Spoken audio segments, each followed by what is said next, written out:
Tonight we are reading What a Naughty Bird by Sean Taylor, illustrated by Dan Widdowson.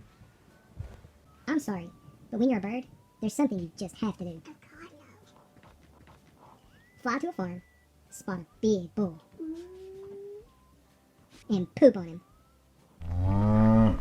What a naughty bird. Once, I was over in Africa, and I thought it might be funny to poop on an elephant. So I did. What a naughty bird.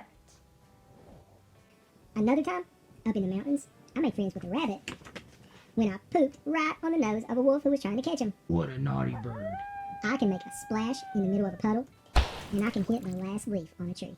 I even pooped on a great white shark. He wasn't very pleased. What a naughty bird. And pooping on people is the best. One day when I was in town, I got 2 policemen, a builder, a teacher, 3 children, and their ball. What a naughty bird. But I shouldn't have pooped on a bear. The bear didn't like it. And I forgot one important thing. Bears can climb trees. What a naughty bear.